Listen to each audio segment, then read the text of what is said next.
आप लोगों के सामने त्रिकोणमिति का प्रश्न है और ये शुरुआत है पहले चैप्टर से 10.1 है, अरिहंत का है। सवाल देखिए और अगर समझ में नहीं आएगा तो कमेंट बॉक्स में जरूर लिखिएगा और अच्छी आपको सवाल बताइए। पहले देखिए साइन ए बराबर 12/13 दिया है और हमको पता है कि साइन ए का सूत्र जो होता है लंब बटे कर्ण होता है, यानी 12/13 दिया है, लंब 12 होगा, कर्ण 13 माना जाएगा। तो आपके पास आधार नहीं है, आधार बराबर कर्ण का वर्ग माइनस लंब का वर्ग। कर्ण आपका 13 दिया है, देखो 13 का वर्ग कर दिया बच्चों, माइनस लंब आपका 12 दिया है, 12 का वर्ग।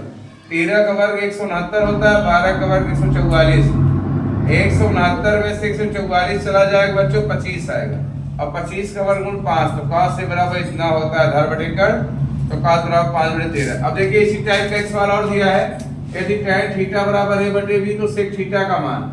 तो ध्यान दीजिए बच्चों, आपको tan थीटा बराबर क्या दिया है, देखिए ध्यान से, a बटे b दिया है और हम सभी लोग जानते हैं लंब बटे आधार फार्मूला होता है, हमारे पास कर्ण नहीं है, तो कर्ण बराबर क्या होता है, लंब का वर्ग धन आधार का वर्ग। देखिए जब तक आपको सूत्र नहीं याद रहेगा बच्चों तब तक आप नहीं हल कर पाएंगे त्रिकोणमिति।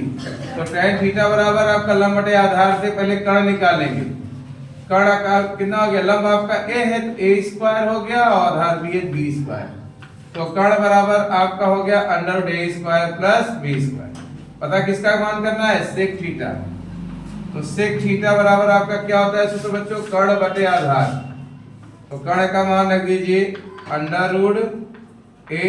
प्लस b² बटे आधार b है। तो ये आपका हो गया आंसर। तीसरी सवाल चलते हैं बच्चों, थोड़ा इधर है।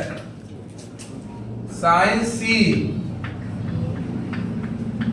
15/17 दिया है, यानी लंब बटे कर्ण। ध्यान दीजिएगा बच्चों, आपके पास आधार नहीं दिया है, आधार बराबर होता है कर्ण का वर्ग माइनस लंब का वर्ग। इतना हो गया ना। देखिए एक कोण और ध्यान देना, कोण C है, ध्यान दीजिएगा। तो आधार का वर्ग 17 का वर्ग माइनस 15 का वर्ग बच्चों। चलिए बताइए सब लोग, 17 का वर्ग कितना होता है, 289 और 15 का वर्ग कितना होता है बच्चों, 225। अब घटा दीजिए कितना आ जाएगा, 64। तो कितना आ गया आधार आपका, 8। अब देखिए ये कोण की बात हो रही है, ये त्रिभुज बनाना पड़ेगा, नहीं समझ में नहीं आएगा। अब यहाँ A हो गया, B हो गया, C। कोण C के लिए लंब आपका, कोण C के लिए लंब आपका कोण C के लिए 15 है, आधार 8 आया है और कर्ण तो आपका 17 ही होगा।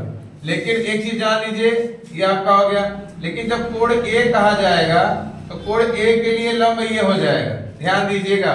इसीलिए आपको मान पूछा गया है साइन A।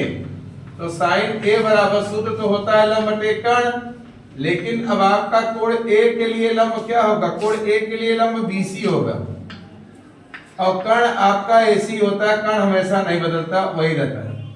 तो साइन A का मान आ जाएगा 8/17। समझ गए बच्चों। अब इसके बाद हम आपको चौथी, पांचवी, छठवीं सवाल बताएंगे।